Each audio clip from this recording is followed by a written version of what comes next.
is going to be the resurgence of royal cuisines presented by Travel and Leisure Magazine. I'll start with the introduction of the moderator. Please, with a huge round of applause, let's welcome Samreen Tungekar. Yes, she's a journalist with over a decade of experience in lifestyle and travel journalism, currently the managing editor of Travel plus Leisure India and South Asia. She was previously managing editor at Grazia India, deputy editor of Man's World India, India's first men's magazine for luxury and lifestyle, and started her career with Hindustan Times HT branch. She has been an active participant and observant in the changes of the media landscape, workplace culture, and leadership styles, while bringing the meticulous detailing of print to today's various storytelling pillars. A huge round of applause. It is my proud pleasure to welcome Shivina Kumari Singh from Thikana Dungri. A warm round of applause for Shivina. Shivina has a brilliant legacy that she's inherited from her mother, the late Mrs. Manju Singh, who was known to be a pioneer in her revival of the cuisine in Rajasthan. Specifically, she had authored several books, and Shivina has inherited her mother's culinary legacy, in fact, is going to take it forward. Warm welcome to you, Shivina. And over to you, Samreen. Good evening, everyone. Thank you so much for joining us. As our great panelists have already been introduced to you, you know what a senior level of personalities that I'm sitting here with, and I'm sure you understand that this has been quite challenging for me to encompass so much information, so much history, and so many initiatives into creating this panel discussion. I'm going to start with a little fact. Did you know that in 2025, 56% travelers are motivated by culinary tourism? And as a trend, culinary tourism is currently rivaling culture tourism. I think that itself is such a big point for us to focus more on what these families have been doing for years now. 565 princely states were integrated into the Indian Union. So you can only imagine the number of royal families and the recipes that they have that we haven't even gotten close to yet. Thanks to today's panel, I think we are going to learn a lot. I'm excited to learn a lot, so I hope you are too. Let's start this conversation with an icebreaker that I would want all of you to answer one by one. Anyone can start, no pressure. What was your first introduction to your own royal kitchen and your cuisine? Who would like to go first?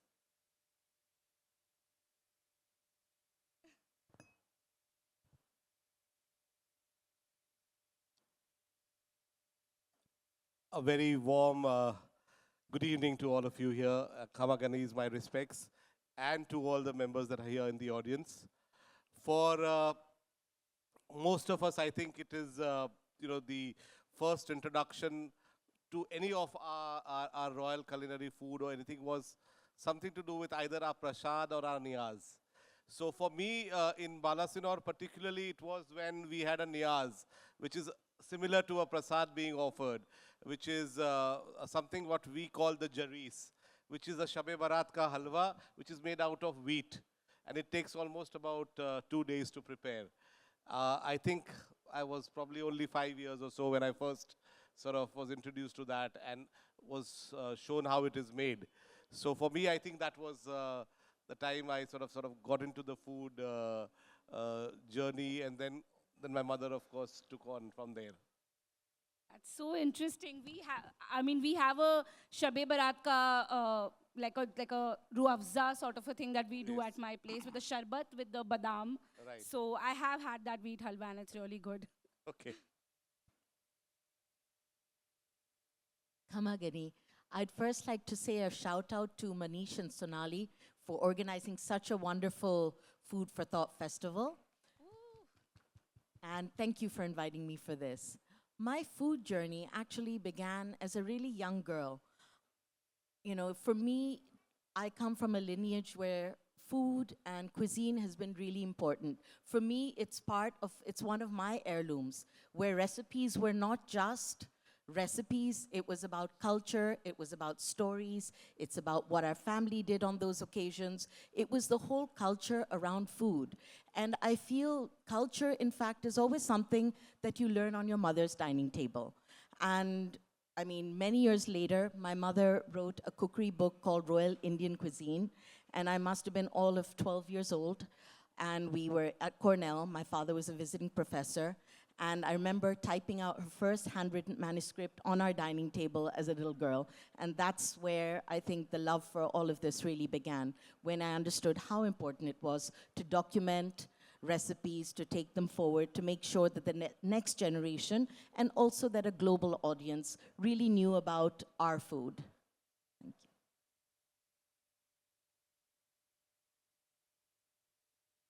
Thank you very much for having us here.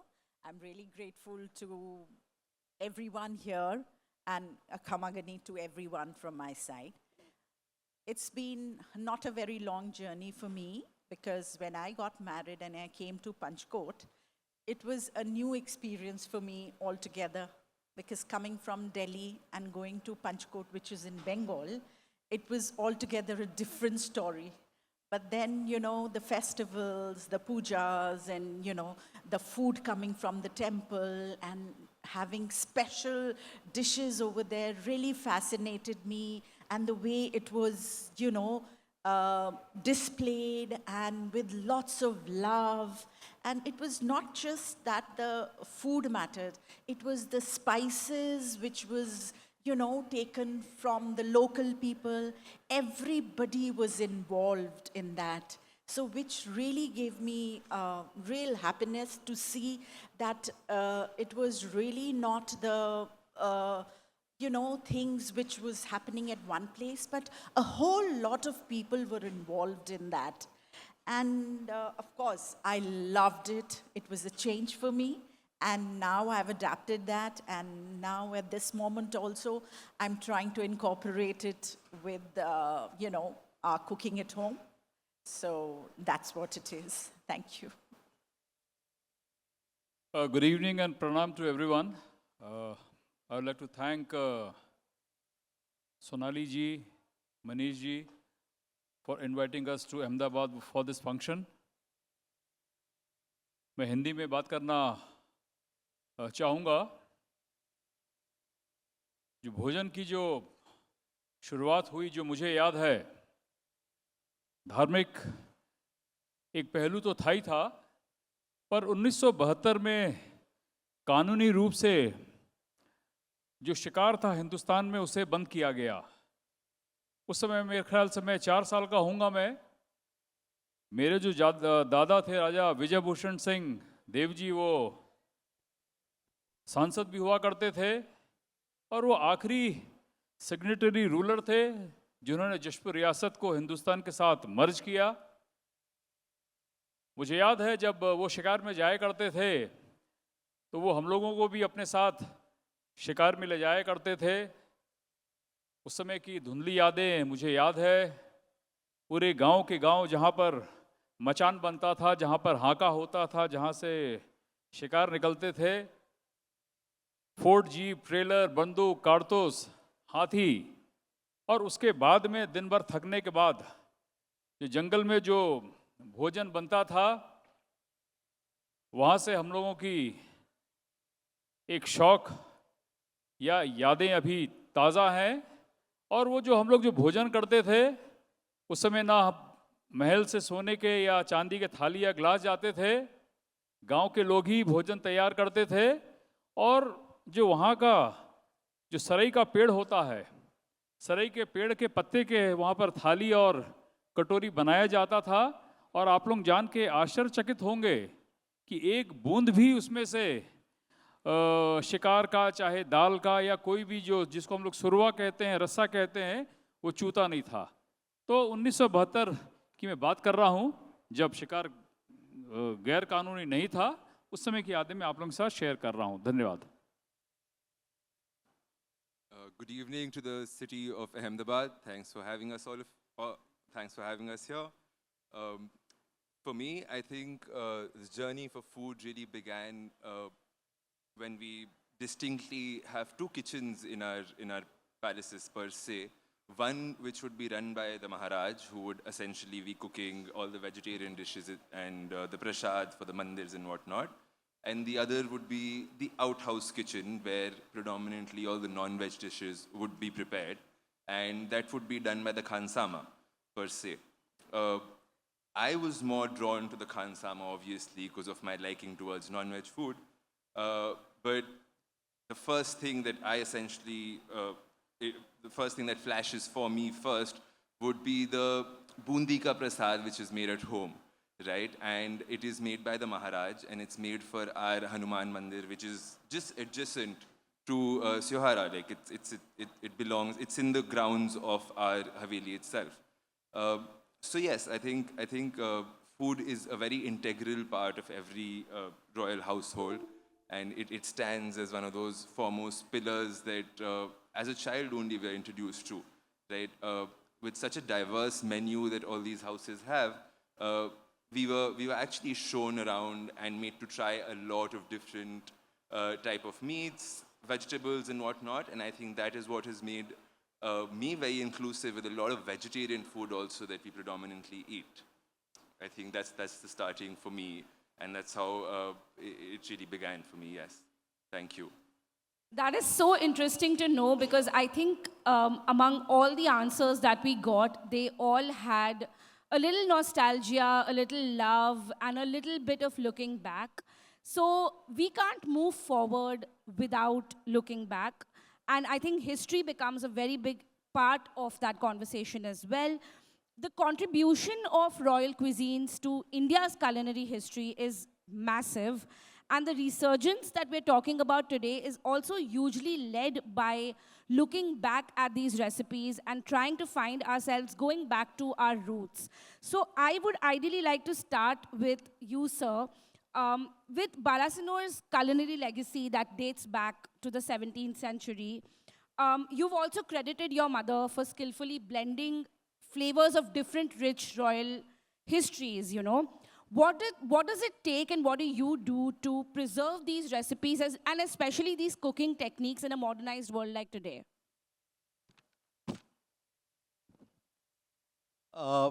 As you rightly said, my mother, Rajmata Sultana Babi of Balasinor, she's the one who sort of has started blending these recipes from various of our households. So Balasinor is the Babi dynasty with roots in Junagadh, Balasinor, Radhanpur, and then my mother's family, which is Palanpur.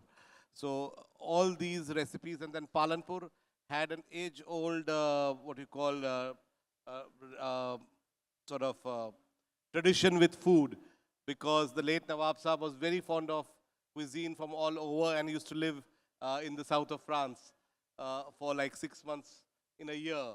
And my mother used to travel, and the chefs used to learn also from places like the Plaza Athénée in France and all. So there was a lot of food, just not Indian food, but a lot of continental food also used in the household. So what we did was we started doing these small events and dinners in Balasinor. My mother, of course, is writing a recipe book where she's trying to put in most of our age-old recipes. Some of them were old manuscripts that are still there. We are trying to preserve them and sort of incorporate them into our daily food that we serve to our guests. Right. But I think, you know, it's very important for these recipes to sort of be brought out into the open. Public at large is when you start showing them, and you just don't hold on to them. You need to bring them out, either by way of a recipe book or by experiences. For us at Balasinor with my wife, Begum Zeba, and what we are trying to do is we want our recipes to be known to the world, our food to be known to the world. So we keep doing these small dinners and lunches and events in Balasinor and elsewhere where we can showcase our food, both vegetarian and non-vegetarian recipes. So that is one way where you can, you know, retain it. People get to learn, and it's not that all recipes are very, you know, rich or very traditional, just, you know, full of a lot of complications. Some of them are simple recipes that come out very well. So like we have a recipe called, which we were fortunate enough to showcase last year here during the Ahmedabad Food Fest, called the Haryali Ki Nazakat. So Haryali Ki Nazakat is nothing but a blend of greens with potato and beans, which is cooked with minimalist spices, but with amazing flavors. So खाने में भी एक नज़ाकत होती है, खाने में भी एक poetry होती है, and you need to bring that out to the open world. I think if you can do that, you manage to sustain this huge culinary legacy that most of us from royal households have. So bring it out. Do not hold on to it, I would say. That actually brings me to a very interesting point, because I was just having this conversation with Shavina where we were talking about how there is also a certain gatekeeping culture that has always been around when it came to these traditions. And it may not, necessarily be everyone's interest to kind of put it out there, but especially if we want to preserve them, I do agree that we do need to kind of put them out there, document them in some manner. I also think that we're in a time right now where the nature of collaboration and culinary crossovers especially plays a big role in resurgence of these cuisines through pop-ups, like experiences, like you said rightly. In Jashpur, sir, I would want to ask you, what are some of the indigenous ingredients in Chhattisgarh that have influenced the cuisine that you serve in Jashpur? Also, are there like tribal culinary influences that we see in the food? If you could shed some light on that for us. Like you all know, as you have been told, Jashpur is a part of Chhattisgarh state. But since British India, we were divided 4 times. When Britishers were here, we were in Bihar. After independence, Jashpur princely state was merged in central province in Berar. Then 3rd division took place. Jashpur was made the part of Madhya Pradesh. Then 4th breakup was there. Now we are in Chhattisgarh. But we are part of Chota Nagpur Plateau, that is in Jharkhand. तो जो जशपुर रियासत का जो उड़ावा है, पहनावा है, भोजन का जो तरीका है, बोली चाली है, वो ठेठ छत्तीसगढ़ से न मिलके झारखंड या छोटा नागपुर प्लेटो से ज़्यादा मिलता है. अब मैं आपको बताना चाहूँगा, जो हम लोग यहाँ पर जो मिष्ठान के जो व्यंजन हैं, वो मालपुआ हुआ, ठेकुआ हुआ, जो सुनने में आप लोगों को बहुत नया लगेगा, वो सब हुआ करते थे. हम लोग के जो वहाँ पर जो, of course it's a rice growing belt, so people are rice eater there, no wheat, rice, and of course with dal and green vegetables. But जो जशपुर क्षेत्र के जो मुख्य व्यंजन हुआ करते थे, उसको हम लोग धुसका बोलते हैं. It's fried a paste of rice mixed with urad dal, और उसका पेस्ट बना के उसको फ्राई करते हैं. It's not like pudi, it's like idli, but type of fried idli. So it's not idli exactly. तो एक धुसका होता है, and we have it with lamb. That is the combination of that. और फिर एक और वहाँ पर छिलका रोटी हम लोग बोलते हैं. जैसे डोसा का जो एक प्लेटर होता है, तो without masala plain, of course again rice का पेस्ट बना के उसमें भी दाल के साथ मिला के, it goes very well with the tomato chutney. So ये हमारे यहाँ के मुख्य भोजन हुआ करते थे. भाई ने जैसे बताया कि हम लोग के यहाँ पहले 2 किचन हुआ करते थे. अभी जो वर्तमान जो पैलेस में जहाँ पर मैं रहता हूँ मैं, it was basically made for the British and British people, because every day they use to have non-veg and every day they prefer drinks. और हिंदू कल्चर में क्या होता है, या अपने जो भाई है वहाँ के कल्चर में ऐसा होता है कि बालासिनोर कल्चर में कुछ धार्मिक त्यौहार होते हैं, बाकी चीज़ें होते हैं, तो उस दिन हम लोग सात्विक रहना पसंद करते हैं. No non-veg, no drinks. तो जो दूसरा महल था, जिसे हम लोग पुराना महल कहते हैं, जो आज के दिन commercial, we have converted into a commercial place, उसमें our family used to live. So this is the way we had divided our fooding culture. और हमने अपने जो जशपुर क्षेत्र है उसके भोजन और मिठाई के बारे में आपको बताया. That is so interesting. मुझे तो बिल्कुल idea नहीं था, especially about the lamb, the gravy with the little idli-like thing. So thank you so much for telling us about that. I would now like to come to you, ma'am. I feel like with West Bengal especially, the knowledge and the understanding and the perception is so limited. It's just like with exactly what I said for Chhattisgarh as well. Like the minute you think of Chhattisgarh, you'll only think of one area. Similarly with West Bengal, feel like there are so many deeper layers, right? So if you could enlighten us a little bit about the cuisine in Jashkot, and if you could also tell us a little bit about what was it that attracted, like what, because you explained about the vessels and about the processes and the way you were introduced. What are some of your fondest memories when it comes to the food?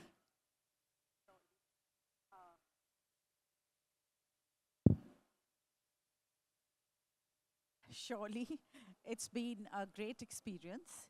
Yes, of course, the food culture is quite different from our North Indian side. So, you know, the first time I had puri, which they called it kachori also, but it is like a puri, but they mix, like he said, you know, certain dals and different, things, and then they would make that, which was a new thing for me. And then they have this arsa pita, which is another, very, it's a, very, this thing you have it, and it's again made of rice, batter. And postu is also one of the very important, ingredients which is used in special for non-vegetarian and for vegetarian dishes.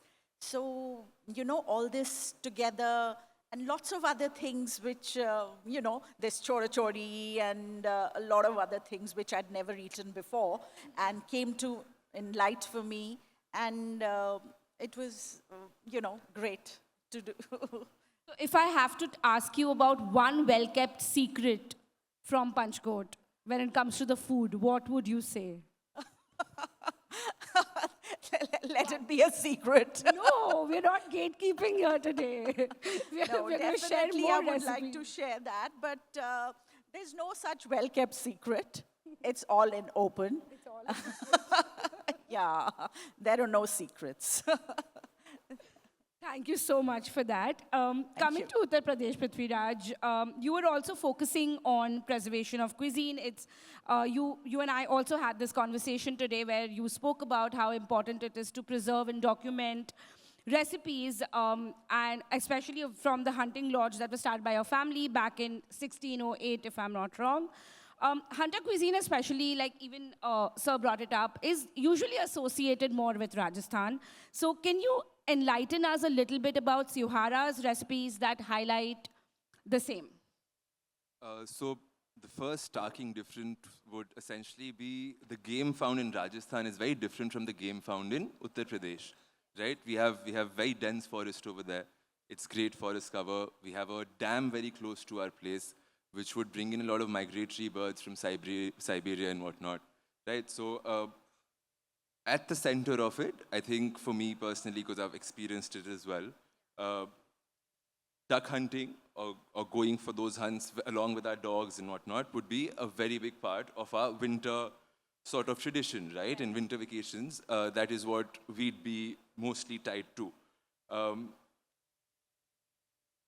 There's this one recipe that we brought up, and again, the books from that time, all the recipe books, they're all fragmented. So whatever little I could scrape off, there's this one dish which is very simple. And because these hunting trips would essentially take you for like 15 days or a day trip, they would circulate around one-pot recipes, right? Recipes which do not need a lot of utensils and can be cooked very quickly. So this is essentially like a duck breakfast that we had with cauliflower, because in the floodplains, there'd essentially be a lot of phul gobi growing, right? So our forefathers would essentially grab hold of some full gobi, and it would be very mildly spiced, almost like a stew that we have, right? So only 3 ingredients. It's duck, cauliflower, black pepper, and bay leaf. That's it. Very simple, but very delicious per se, right? I've grown eating it. We also have ducks that we have kept captive now, so we can enjoy those delicacies. And 1608 was the first paper that I essentially found from it, but I have no guarantee that 1608 was when it got found. Yes, so it was much later. Yeah. Around Seohara, there used to be genda, rhino. So a lot of people that my forefathers essentially went on hunting tours with was for gende ka shikar, which was very famous, and tuskers. Because our ancestral hunting grounds were today's Corbett National Park, right? It's very close to us. Yeah. Yes. Interesting, and that dish does sound simple, especially because there's always a perception, right, that royal cuisine or royal food would always be like heavy and complicated, and I think that's exactly the opposite, right? If you're telling me it's a 4-ingredient dish for that matter. Shavina, as someone who grew up all around the world, you know, with influences from back home, thanks to your mom, you were hosting, diplomats, you were hosting different kinds of personalities who were all experiencing this extreme micro cuisine, for that matter, that probably Indians haven't had the privilege yet to kind of experience. So how do you see the recipes you're documenting now becoming a part of building a deeper connect to the legacy of Dongri for the future generations? I think recipes are not just recipes per se. They're really a part of like leaving a cultural imprint for your future generations. How we did things, what we made on a certain puja, what was cooked at a wedding, what were the dishes served. In fact, I used to sit down for 40 years almost, I've been documenting things. I used to sit with my mother-in-law.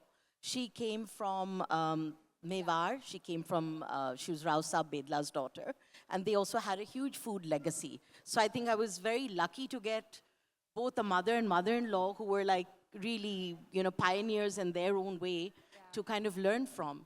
And, one of the things is also like when you're documenting recipes and things, other than that, it's also about techniques, what was made, what colors were worn that day, what tewar. Like I've actually been writing a lot of those, like almost like a red book for our family that my grandchildren can have, that on Tej, this is what is made, this is what you wear, this is the puja, these are the dishes you eat.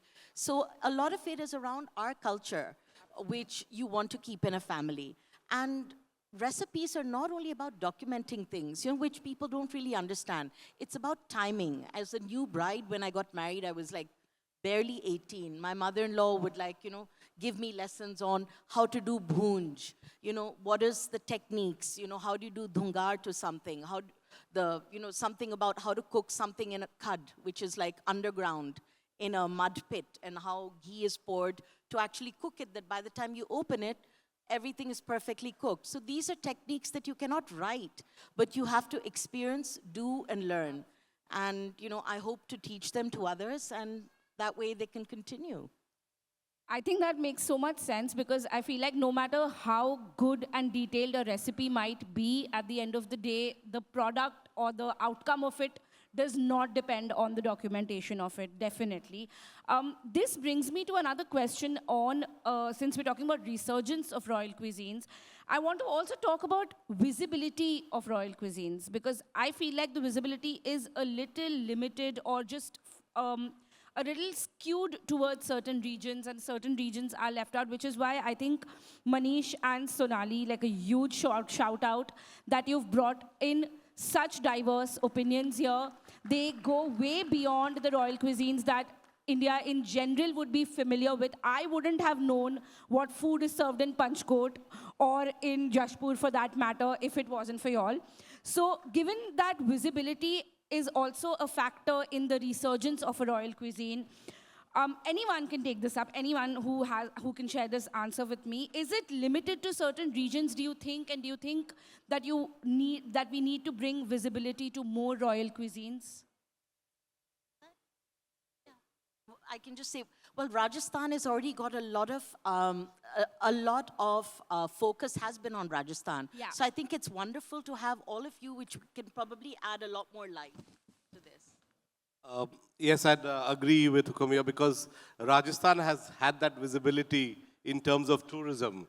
And because of tourism, the culinary journeys have been very, very visible with a lot of food shows, a lot of events, a lot of people doing culinary journeys in Rajasthan. But that is changing. Gujarat is also now sort of catching on. And I am sure with a little bit of more people getting to know and people going to, people have started traveling within India. And our local domestic tourism has sort of increased. So with that, people want to experience offbeat places, offbeat cuisines. In fact, in Gujarat itself, if you just travel between 3 destinations, say for example, if you're in Santrampur, which is another palace near Balasinor, and you go to Lunawada, and then you come to Balasinor. So you get to experience 3 different kinds of cuisines in all these places if you are doing a culinary journey. So Santrampur will have a little bit of Raghugarh cuisine and Jaipur cuisine and Kishangarh cuisine into it. When you come to Lunawada, you have Sailana food there because they are related to Sailana. And then when you come to Balasinor, it's Mughlai as well as Gujarati home-style food. So, it's about positioning yourself amongst these places, and then it goes to something with tourism. Because if there is movement of public, travelers, tourists, and then they experience it, that is how, people will learn. Another thing that I see a lot of, particularly travelers from Gujarat, is that they would normally want, they would like to have a Gujarati thali or a Punjabi thali. So when we have guests coming to us, we change that concept. We have told them, listen, you have a Punjabi thali everywhere, you have a Gujarati or a Kathiawadi thali everywhere. You try a Mughlai thali, you try a royal thali, or you do a thal. So like in Balasinor, we used to have almost, how much I would say, about a 40, 50-inch thal that used to be served with huge katoras for food, made out of German silver. I have a picture of that, I'll probably share it somewhere. But that we've tried and given these experience to our guests. So it is how you put it, how you position it, and you make them also, I think a lot of properties in Rajasthan do is cooking demonstrations, which we also do. So maybe a recipe here or there, maybe 1 or 2 of our traditional items that are there, part of the heritage menu. We try and showcase it to the public staying with us. So that is how we would like to do it. Anyone else who wants to also take up? Adding to this, Yeah. I think food has a lot of soft power that it portrays. And it could, if I can coin a term to it, gastrodiplomacy would be one, right? Gastrodiplomacy essentially portrays a lot of power. And today, if I can speak in the modern time, the way Korea is moving its soft power just using food is immense. It's given money to a lot of companies in India who are making Korean-based food for India to be more connected, anime being another. Right, but if you really see of this soft power that still remains is of Mughlai, right? They're gone, but the food still stays, right? And it still commands a very big chunk of people who absolutely love that food, right? Yeah. In my proximity, Rampur lies very close, right? And Rampur has some phenomenal food as well. Yeah. One dish, if I can probably just highlight, which is probably trickled down from there, would be the Urad Char Sada. Right? So it's essentially like a halim, but as opposed to putting barley and wheat in it, there is urad, black urad, which is used. Right? So it makes it very unique to our area and to our family. And from what I believe, it's after having that, my mother said, yes, for getting married. So yes, it does command a lot of soft power.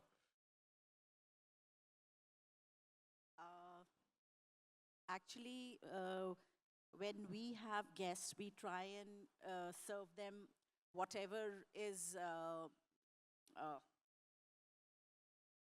So about visibility of Yes, yeah, tourism being one of the best thing, and now Varanasi has lot of tourism. So there are a lot of people who are experiencing the culinary across Varanasi. And we here, at our place, we serve them with the best, vegetarian food. And we try and give them the recipes which are known, and also we serve them in, utensils which earlier our family used to serve, being kansa, and because it gives good nutrition and good value for your food. So I think tourism and of course shows like this, a festival like this would make a lot of difference. We don't have it that side in UP. Yes, of Manish, course, are you listening? We need to do the next food for thought in Varanasi. And of course, Rajasthan is full of that. And so they are more popular. And we would also like, to come towards our side and that, things are more popular across India and across people. That's actually a very interesting perspective. And yes, tourism definitely makes a lot of difference to how people experience a certain place's food. That is exactly why I started this conversation by sharing the stats that today 56% travelers do look for culinary tourism. And a big part of that is the experiences that one creates. I'm going to end this conversation with a last question to all of you. And I think it's the most important one. What do we need to do to continue the resurgence of royal cuisines, to bring more visibility to them, and to preserve their legacies?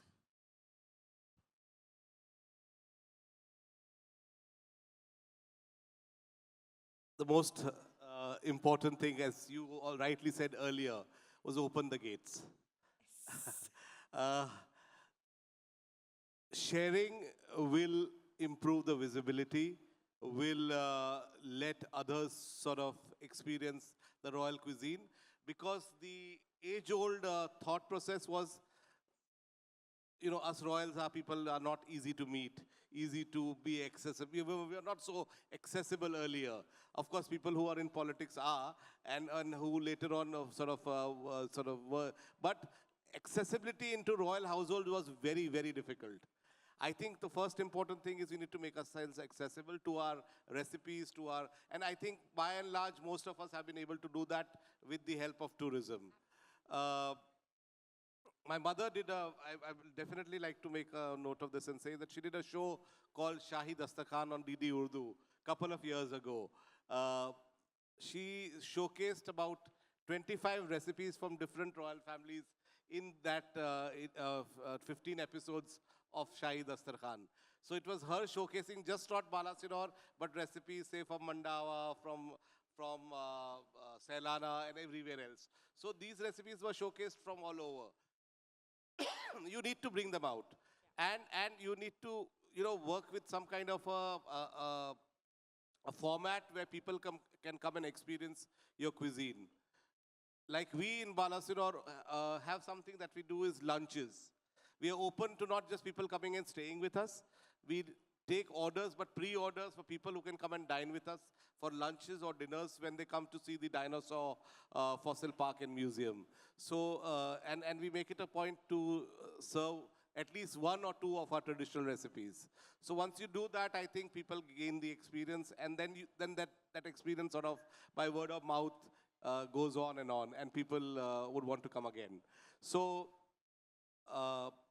royal recipes, royal culinary journeys is definitely, now the in thing, people want to experience it. People want to experience the traditional recipes. It's just not about it being rich. It's also about them being unique. So the uniqueness is there, and people want to experience that. And we should let them experience it.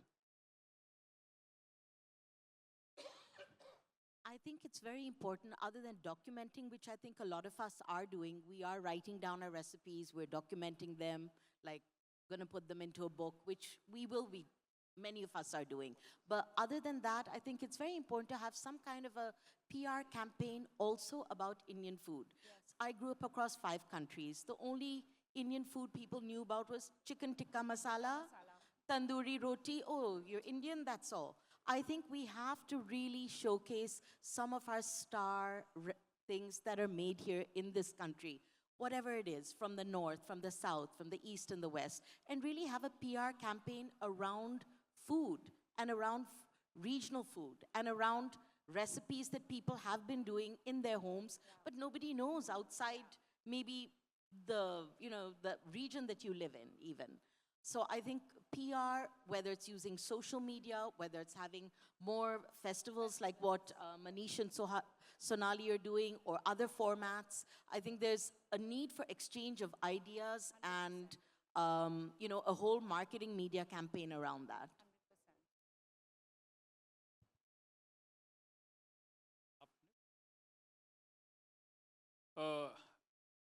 As per in the case of Chhattisgarh, our area Jashpur, we have started tourism just now because it was a Naxalite dominated state.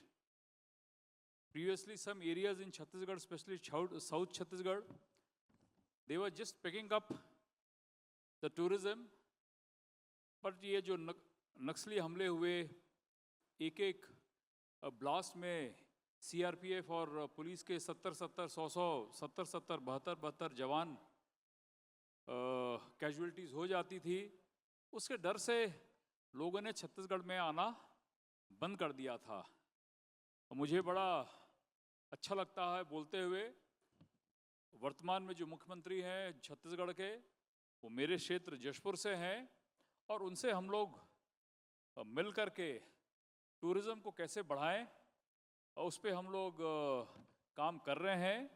और tourism के साथ साथ जो स्थानीय भोजन वहाँ पर जो भी हुआ करते थे या हुआ करते हैं, उसको भी प्रोत्साहन मिलेगा.